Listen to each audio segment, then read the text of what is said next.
Summer routines live or die by how easy they are. And honestly, if something takes too much effort, I'm out. That's why Groons is my go-to. It's my one daily pack of gummies covering my greens, vitamins, and minerals. Plus, it has 6 grams of prebiotic fiber, which is more than 2 cups of broccoli. No mixing powders, no giant pills, no hassle. I just rip open the pack and I'm done. They taste good and they make it easy to stay on top of my health, even when life gets busy. Save up to 52% with the code PODCAST at Groons.co. That's code PODCAST at GRUNS.co.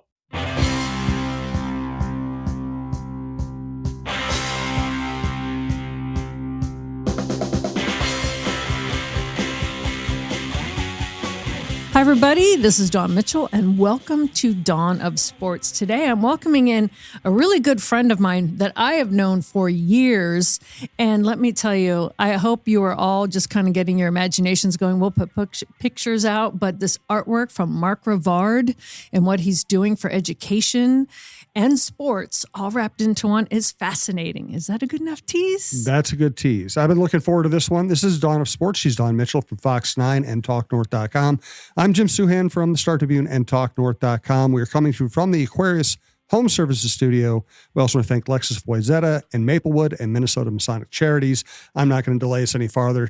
Go right ahead, Dawn. All right. Well, I'm welcoming in Mark Rivard, who is not only a former athlete, artist, educator, friend, and just all around cool guy. So thank you. I wish She's people never described us that way, Alex. Oh, you ever noticed that? I got to up my game with you guys then. Sorry. I'm just trying to make you feel really awkward. Go ahead. Yeah. You know, it's hard to make an East Coast girl awkward. That's I'll just be like, point. you're absolutely you're right. You're right. I haven't didn't said say that. it because it's not true. Well, Mark, why I asked you to be on here, and I know this, but I'm glad like the people listening to us now. When I first met you, it had nothing to do with what you did for work or anything. Our friends knew each other. And then the more I got to know you, I'm like, you're a Sharpie artist. That's when I first met you. You were doing artwork on skateboards with Sharpies, and even Sharpie had signed you to a deal. And I'm holding in my hand right now, and I'll take a picture of it for everyone. A Sharpie with your autograph on it. And I remember going, that is so cool. That is so weird. What do you mean Sharpie art? And before we get to what you're working on now, you were laid up in a hospital bed, right? And was it a skiing accident? Yep, and then you just crash. decided, I'm going to just not go crazy and do some artwork. Is that how you first got into it? Or did you always love art? And then that just kind of came as about of the accident? That's basically correct. I started my career as an artist. When I was a kid, I loved art. It was a creative hobby. But growing up in the Stone Age, we didn't have art as a career. So just wasn't something I thought about as I got into adult life. What do could you be an artist? That wasn't an option. It just wasn't something that was presented to me. And I found myself in 2003 recovering from a pretty significant knee injury. So I tore an ACL, MCL, PCL, meniscus, and I had about, a good long year of kind of recovery and reconstructive knee surgery and just kind of a lot of time to sit and do a lot of nothing. And so I skateboarded and had skateboards, kind of old skate decks laying around, and I was curious about art. But when I left high school, I never touched a pen again. I put the markers down, I put the paintbrush down, and I did art as a kid because I enjoyed it, but it was an easy A. It was just simply a way to get through high school, and never touched it again. Like it was a hobby that I just didn't think about. And then I found myself with a lot of time on my hands and off my feet, and picked up an old skateboard, and I started just illustrating with Sharpies on skateboards. And then that turned into selling some skateboards here and there, and then eventually starting a skateboard company based on my artwork. And I was doing it all with Sharpies. And then eventually Sharpie markers kind of caught wind of my story. Started to get kind of my first press and my first media attention for the artwork around 2005. And by 2011, I'd built a relationship with the brand, and Sharpie signed me to a national endorsement deal. So I became the face of Sharpie markers in 2011. Who knew? Yeah. Right. Who knew that would be a thing? Yeah. I mean, I think I kind of did. I approached the art world like an athlete. I looked at the world of skiing and skateboarding, and the way you make a living as an athlete is through sponsorships and endorsements. So I had this idea in my head when I knew athlete was out the window. That wasn't ever going to happen. I started to think about like, well, I'm creative and I'm doing this with skateboards, and I kind of am playing the line of both of these worlds. And I actually pitched Sharpie. I pitched Sharpie in 2007 about the idea of endorsing artists. And I started showing them examples of companies like Red Bull or, Burton Snowboards, Nike sponsoring LeBron. And I was like, these companies, Gatorade is a great example. They use these athletes to sell a product that has almost nothing to do with the act itself. And they didn't really respond as well to that at first, but I was persistent. I got an email address. Susan Wassel was the marketing director of Sharpie at the time, and I just never let up. I would tell Susan what I was up to all the time, and before long, we had a relationship, and I was talking to more and more people within the company of Sharpie, and they were inviting me to showcase some artwork here and there, little blog posts and this and that. And by 2011, they were kind of all in. And I'm not going to give myself total credit for this, but I think I had a strong arm in really utilizing the aspect of, like an athlete, of endorsement and pitching that into the art world. Well, what I also love is you incorporate education and kids in it as well, and it doesn't matter. Right now you're working on a project, charcoal golf, which is amazing. But you started teaching the young kids way back before golf even entered the scene, which I'm excited to talk about. But what made you say, now I want to have kids get involved in art early, and I want to add educator to my list of credentials? Yeah, well, it was, I did an art show in Belgium in 2006. It was really cool. I was invited out to do a residency with the shop in Belgium there. Had an art opening, and that night a teacher from one of the local high schools in Deinze, Belgium, was at the opening night, and she asked how long I was going to be around, and I was doing a month-long residency. So I would sit in the shop and paint every day and talk to people as they came in and looked at the exhibition. And I said, I would love to come visit your kids. And she said, could you ever come meet the high school kids? And so I went to a high school in Deinze, Belgium. That was my first experience going back into a school. And talking with these kids, I had just such a blast. It was just a Q&A. It was very simple, really informal thing. And then when Sharpie happened, I, was obviously given quite a platform. I mean, that was a very big deal. It was, the Sharpie campaign launched in the New York Times, and it was the homepage. The documentary they made was the homepage of YouTube for a while. But it was before going viral was a thing. Social media wasn't really a thing at that point. I think I had a MySpace account. I mean, it was nothing. And so you're not that old. I found myself talking to, I started, getting a lot of exposure because of that. And then I was getting invited into schools. And even here locally, I was going into elementary schools and meeting kids. And then I gave a big speech at my former junior high at Jackson Middle School here in Minnesota. And it occurred to me, I have a great story to tell. These kids are resonating with that story. Part of skateboarding is pop culture. And so not only was the artwork intriguing to a younger audience, but it was done on this tool, this board that was ingrained in youth and pop culture. So I had a hook. I had a really engaging hook. And I kind of realized this could work. And there's something really nice isn't the right word, but I felt good about somehow kind of giving back in a way. I was inspiring a lot of these kids through my conversations, but I had a skateboard company and I had the support of Sharpie markers. So I started to kind of put together a curriculum. Very loosely, I learned what is a curriculum, and I started to create an art education platform based on my story. And I had the tools in place because I had the skateboard company and the support of Sharpies to do so. And that really is when things kind of took off for me. I started to brand Do Rad Things, and we've now, distributed. I have 750,000 Sharpies across the world to kids in schools. Wow. Yeah, I've been to thousands of schools, met hundreds of thousands of kids at this point. So it's it really kind of changed my life because I like to tell I kind of have this idea in my head that something about making art is this very internal, almost selfish act. You're spending this time in your own head, in your own thoughts, and the opposite of that was going out and giving it back somewhere, and then really teaching these kids that it's not necessarily about what you drew or how well you drew it. It was the story you told. And then, the kids then learning, I can tell a story too. Well, if you can tell a story, that's pretty powerful. That becomes a very powerful thing. So it really, it took on a life of its own and kind of, it changed my life forever. I started to see a much larger value in being an artist. Suddenly this world became something I was really proud of. And have you had kids then stay in touch with you? Yeah, that's the coolest part. I've just this year I've hired a couple of former students. Oh, really? Yeah. Oh, yeah. We've had kids that have, I get students that I've met along the road that have that reach out and tell me about where they're at now. I had a student of mine that just published his first book. Really, really cool stuff. So it's really that's definitely one of the most gratifying things is when a student reaches out. And I hate to admit this, but I've been doing it quite a long time now. So I have some students that are well into their adult lives, and it's so cool to see them succeed and see what they can do. Just based on, a lot of, I wouldn't give myself any of the credit, but a lot of them have said, meeting you was really important in my life. And so that's an honor. I mean, you just can't get past how big of an honor that is.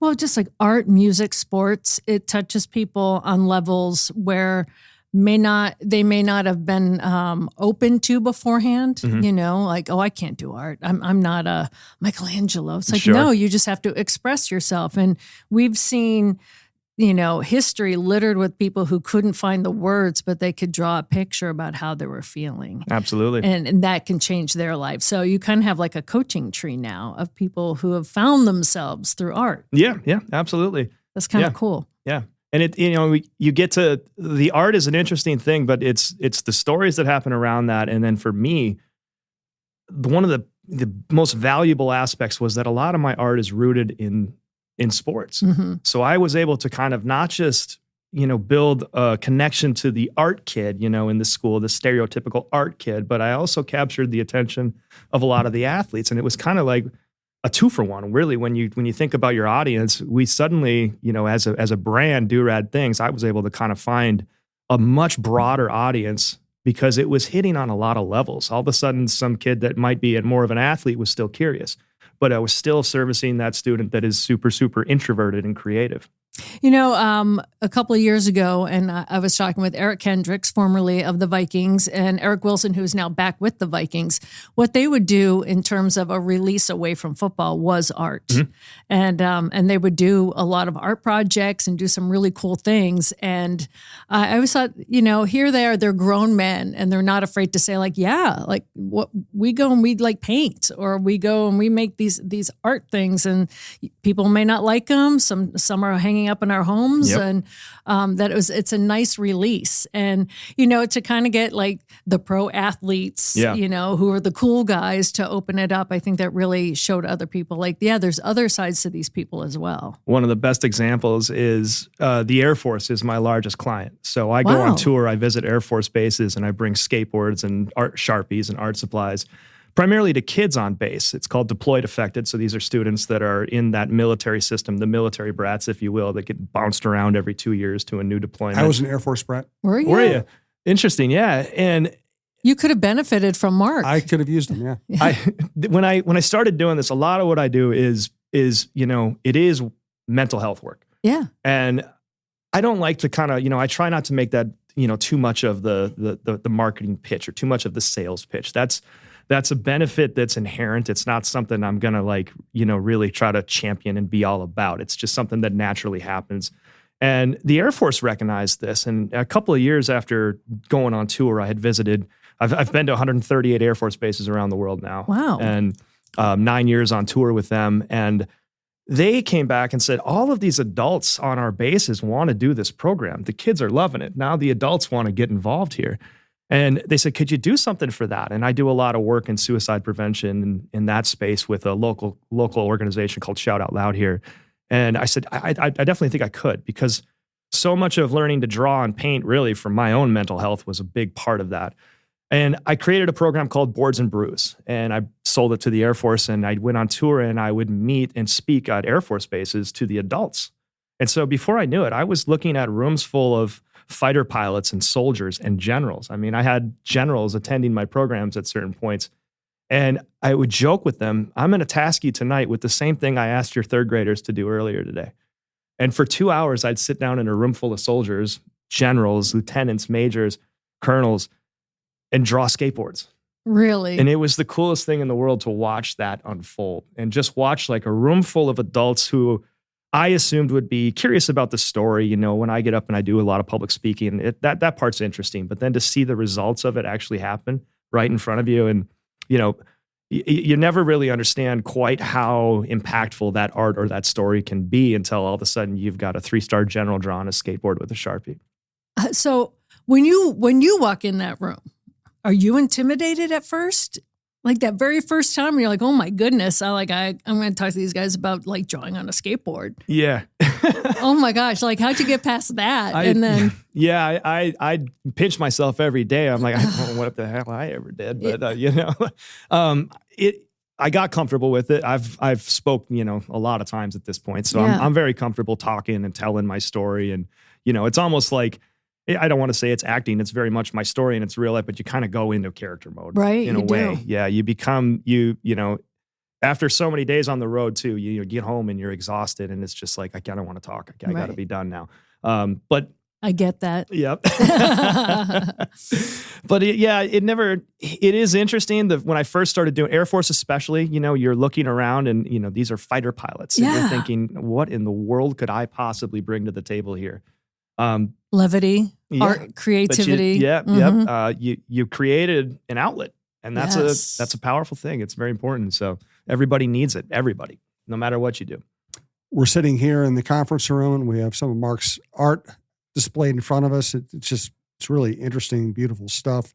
It makes me want to buy a lot of it and hang it in my apartment. So we'll talk about that later. But let's take care of the business here really quickly. We are coming to you from the Aquarius Home Services Studio. And we'd like to thank Lexus, Wayzata, and Maplewood. And thanks to another Minnesota company that does great work, Minnesota Masonic Charities. Today, I want to talk a little bit about the Minnesota Masonic Charities. When you think about the Masons, I get it. You think about the funny hats, those pancake breakfasts, which are phenomenal. My dear friend John Schweitz and I have chatted about this, and it's so much more than that. They've got the Masonic home over in Bloomington. They've got the hospital for the children over at the U of M. They are the largest fraternal organization in terms of charitable needs in our country, and they deserve a ton of recognition. So thank you, Minnesota Masonic Charities, for all you do and for supporting us over here at Talk North, and a special thanks to my good friend, John Schweitz. Back to you, Don. Well, Jim, I want to ask you a question straight out. When you said that you were one of those brats, traveling around the world, it's going to be hard. Did you start writing as an outlet because of that? Or what do you think you had as an outlet to help you cope with that? Well, I mean, it's going to sound really obvious now, but it wasn't obvious back then. I loved reading and I loved sports. Mm-hmm. I didn't put the two together until I went to high school and realized there was a school paper you could work at and all that. But back then, I just read everything I could get my hands on. Right. And it was something you could do alone, something you could do anywhere. Back then you didn't even need the internet. You actually had you had actual magazines showing up at your house. You had books. You had, I just read everything I get my hands on, everything from, serious nonfiction to comic books. Right. And that was my thing.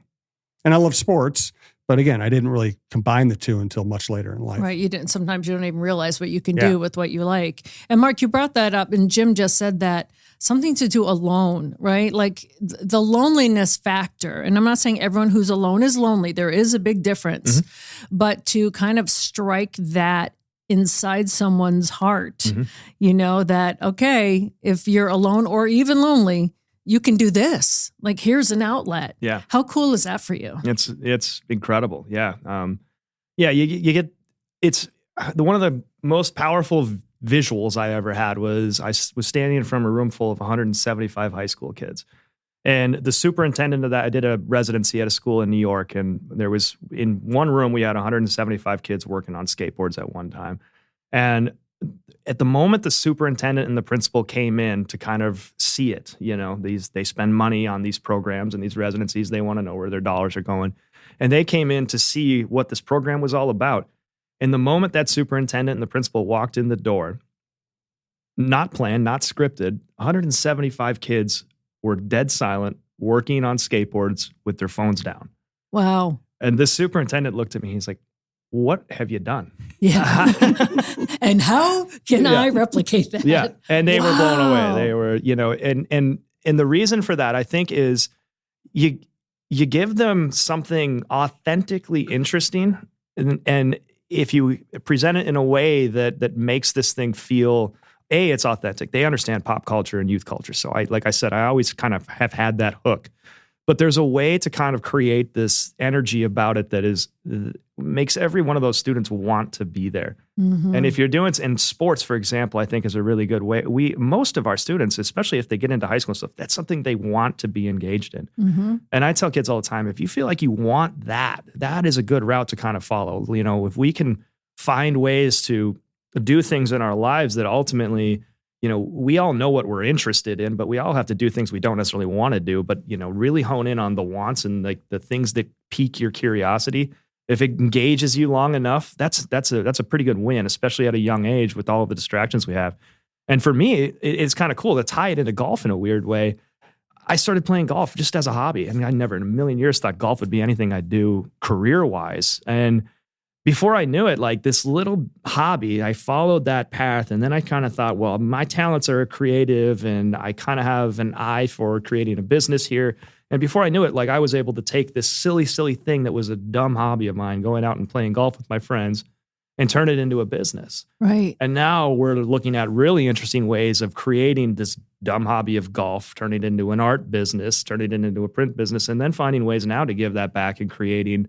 Actually, we're really trying hard to find ways to build this into a youth initiative, to find ways to give back through the artwork. And now it's called Charcoal Golf. And I'm looking at some of I know that when you and I spoke previously, like you said, it's your hobby, your love. Mm-hmm. But when some of these golf courses, they want to commission you to like pick one of their favorite holes or do something for like their grand room to see their interest in your hobby, it's kind of, goes in a circle. Yeah. Like you love golf, so you started doing these sketches. And then, I mean, it's not just charcoal. I'm looking at one that has the beautiful greens and all that. It's just gorgeous artwork.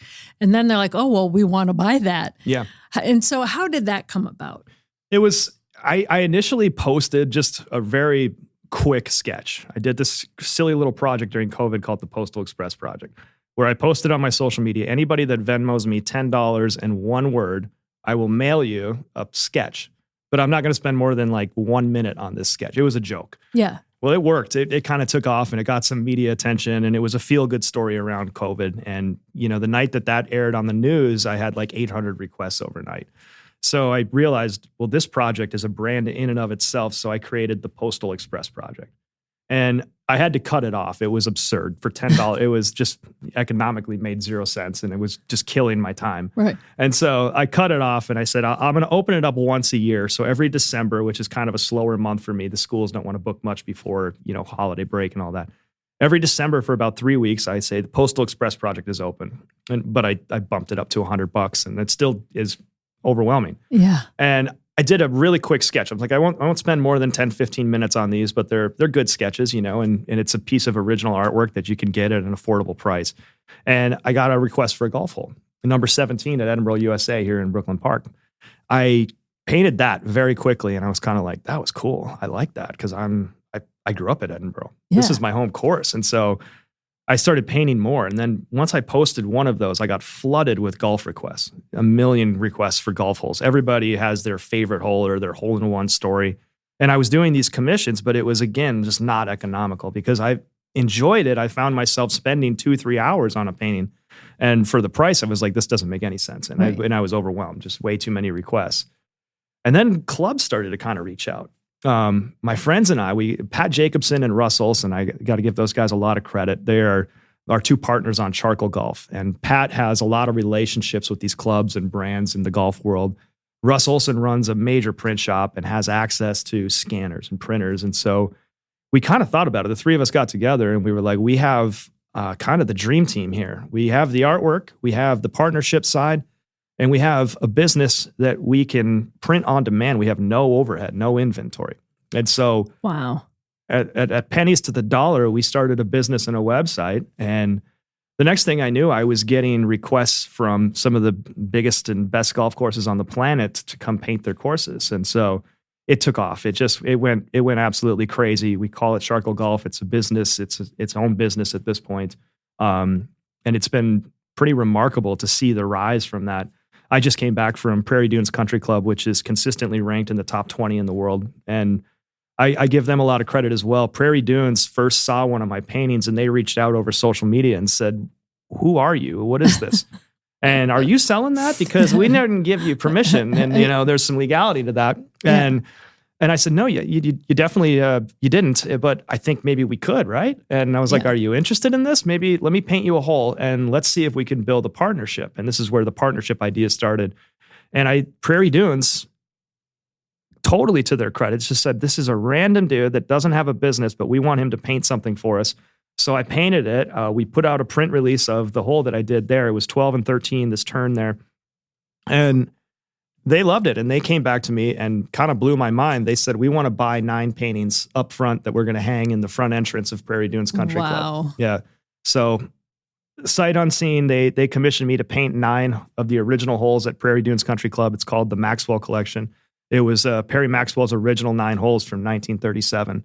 So they put in this commission, and that really put the wheels in motion. Next thing we know, we're now an official partner of a top 20 golf course in the world. And we have a platform. We've created a structure for how we do this. And Forbes wrote an article about us. And wow. When the Forbes article dropped, the phone was ringing off the hook. We were getting calls from, some of the best courses on the planet. We just signed an agreement with TRE Links in New Zealand. We're working with some of the best now. And it's been, kind of a skyrocket rise to success. And you're still loving it. And that's what you love to do. And it's the best. Well, I got to go play all these courses. It's research and development. Right. I mean, you just have to. You got to know what you're talking about and drawing, right? Not a bad gig to sit at Prairie Dunes for the weekend and play golf and, That's fantastic. And now you're going to make it so that kids can get interested in golf as well, right? Because you always find a way to tie that education and the kids in, right? Yeah.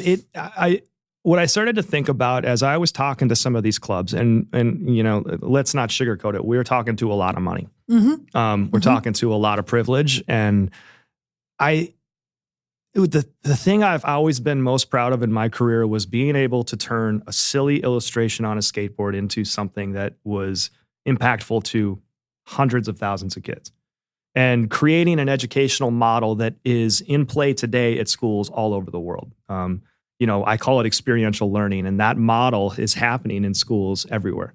And being able to kind of find a way for very low budget public schools to create programs and projects that their kids are genuinely interested in. That to me is the most proud thing. That's what I'm the most honored to say I've been able to do as an artist. And so when charcoal happened, I knew who I'm talking to. It's not, I'm not naive to the idea that there's a lot of money in these places. They have the pockets to pay. Mm-hmm. And it occurred to me okay, we got to find a way these clubs don't need anything from me. They want to get the artwork. They're willing to pay for the artwork. They're happy to do the prints. And our model up front is we'll give each club a commission of the print. So as these print sales go, the way the partnership works is we lean on their marketing and their following to sell prints. We give them a commission of the print sales. They don't need that commission. Mm-hmm. These people don't need my 15% commission rate. That a couple $100 a month or whatever doesn't move the needle here. Right. But what could move the needle is if we find a way for their members to get involved and their club to be involved in a way that we give back to that community, that grows the game of golf and creates an avenue maybe into golf, but also into art. It's not necessarily, you certainly don't expect everyone that buys one of these to be a golfer per se. Right. So my nephews are all beneficiaries of Youth on Course. They're all members of Youth on Course. And frankly, we couldn't afford, I have 3 nephews. There's no way I could take those kids golfing 4 or 5 days a week and, be able to afford something like that. So Youth on Course has been huge for them. They fell in love with the game. I get to go play golf with my nephews all the time because of this organization. So my mind instinctively went to, how do I find a way to take this golf model and do something a little more productive with it? So the first step is, let's make donations on every sale towards something like Youth on Course or First Tee, any of these organizations. We'll go talk with a club, wherever that club may be, and we'll say, what's the organization your members like to support the most? We want it to be youth-oriented and education-oriented, and if it meets that criteria, then let's make the sales go towards that. Let's do something good with this project. Well, that just adds better marketing. It's good PR for these clubs. A lot of them need that PR. So it's a pretty cool and interesting way to kind of give that, take this world that frankly I don't belong in or don't feel like I belong in, but find a way to kind of give that to something that I'm more proud of, that makes me really tick, that really kind of drives my motivation towards it. If I can help a bunch of kids learn to play golf or get interested in art or see an avenue, I'll paint golf courses all day. That is awesome. That is awesome. Well, I could talk to you all day all about this. I do have one, and I've known you for a long time, but I do have one question. Out of all of the artwork that you have done, do you have one favorite that, if there's a fire in your house, you are tucking that under your jacket and it's going with you, just even if you've sold it to someone, but like in your mind, what is that number one thing? Yeah, I do. It's the first skateboard I ever made is I bought the skateboard in 1993, and it's a story I tell all the time when I'm speaking. I bought this skateboard in 1993. I learned to skate on this board. It was my first like real skateboard, a real proper street skateboard. And it's serendipitously, it was the first board that I grabbed the night, I was a couple of weeks removed from a knee surgery, sitting in the basement, really in the dumps. I mean, we're, in a bad place at that point. And I picked that skateboard up and I started illustrating on it. And I drew the Minneapolis skyline. And as a kid, that was my skate park, was downtown Minneapolis. And I loved that view. I loved the view of the Minneapolis skyline. I used to go and sit up on my mom's roof just to look at the buildings. And so I drew the Minneapolis skyline on that skateboard. I drew it with a little black Sharpie. And again, serendipity. I mean, the first skateboard I ever drew was a Minneapolis skyline with a small black Sharpie, an ultra-fine black Sharpie. That changed my life. So that piece of artwork, I've never sold it, thankfully. I had no idea where that would lead me in my life. But, that one board is the only material possession I'd probably be running into the burning house to grab. Oh, that's so awesome. Yep. That's so awesome. Well, I know that for me, this is, I have a replica, a print on a skateboard of the skyline with the cherry and the spoon. And it's by far when I had it in my living room and then even my guest bedroom where it's in there, everyone's like, what is that? That's so cool. That's Who did that? Did you skateboard? I'm like, believe it or not, you may not think this of me. I was a skateboard kid, but mine was polyurethane. I had the big plastic. It was kind of purple pinkish, but I love skateboarding. So when you and I first met and I did this, I still have this, but this is my favorite. Yeah. So, and I have a print of it too and everything, but I can see where if that was the first thing that really turned the corner for you into this world. Yeah. That's amazing. Yeah. Yeah. It's been a lot of fun. It's been a lot of fun. Well, I got to ask real quick. Yeah. The Timberwolves, we're looking at a print of the Timberwolves jersey hanging up. What's the inspiration for that, or how'd that come about? That was done 2 years ago before the playoffs. I drew the Anthony Edwards jersey, almost as if it's hanging in the locker room. It's got a little clothes hanger on it, so it seems kind of ominous and slightly casual, but it's Anthony Edwards jersey, and it was drawn on a skateboard. That's drawn with Sharpie on a skateboard. And I just kind of did it as a one-off. I mean, somebody had mentioned something to me about that'd be really cool. And when I did that, we went to a playoffs game, and I actually met the producers from Netflix for the Starting Five show. And they were interested in the artwork, and they actually wanted to give that board to Anthony Edwards. And so I was very excited about that. So I drew that up, and I presented the board to them. And long story short, they essentially hadn't gotten back to me, and they were dead set on gifting this board to Anthony Edwards. And all I said in return is I want to be able to hand it to him myself and get a photo. That's really good for me for the following and all that, So, and they're busy, the playoffs went on, the Wolves went a little bit further, and we didn't end up making that connection. But I made prints of it and have since had a collector that bought the original board from me. So, okay. But it was Sorry, just, Aunt. Yeah. Hey, we can do another one, no shortage of that. But it's been fun because it's opened up all these conversations. Like, I'd love to do some of this more sports related artwork. Some of the most popular pieces I've done are, Minnesota Vikings themed paintings or Timberwolves themed paintings. And, one of the things I wanted to mention, Don, is the thought process a lot of times when I present to a school is we don't have that many skateboarders in our school, or our boys are not that interested in art. And I always tell people it's pop culture. It's got very little to do with whether or not you skateboard or whether or not you're an artist. I started tracking metrics. 60% of the students that register to come to my programs are female. Mm-hmm. And that to me is really, really impressive. Like, that shows you that sports and the pop culture aspect, there is something to that draws people in. I don't know anyone at my age that plays football, but we all watch it every single weekend religiously. So there's something really cool about that. And I love that the art angle has actually kind of talked to a lot of girls in schools And that's been the hook into a bigger conversation that really is about self-confidence. It's about presenting your story professionally and really believing you can do something, whether that's start a business, make a piece of artwork, get into that sport. There's a lot of angles you can take there. So yeah, I'd love to do more of the sports art. The Lynx jerseys, I think, would be really, really cool to try. There's a lot of things there. Well, if there's say if the Lynx are listening or the Vikings are listening right now, how can someone get a hold of you to either get into one of, your art projects in terms of getting their kids exposed to you, or how can they get in touch with you? Yeah, well, I kind of have two routes. I do, my skateboard art world and education world is called Do Rad Things. So Google Do Rad Things, you'll find me. That's on Instagram as well, or doradthings.co, C-O. And then on the golf side of things, charcoalgolf.com. And that's also on Instagram, just charcoal golf. I was thinking of you. I was just in Scotland, and my friends and I took a train ride up to St. Andrews. Nice. And it was right after the Ryder Cup. So I see there was a bunch of, I would say, teenage guys that were students at St. Andrews, and they're all swarming around. I couldn't see who this guy was. And they're like, over here. And there was a guy on the course, right about to tee off. And he's coming up, and they're getting a picture, and they're trying to get their buddy to do it. The buddy doesn't want to take the picture, wants to be in it. So I, of course, being the American, would you guys like me to take your photo? And they're like, oh, yes, ma'am. Yes. And so I take this picture, and it was Matt Fitzgerald, who was just in with the Ryder Cup. Yeah. And so it was so funny. I'm like, okay, Matt, stand right there. Like I knew him, right? I'm like, Matt, stay right there. Cause they go, this is Matt. I didn't know his face. Yeah.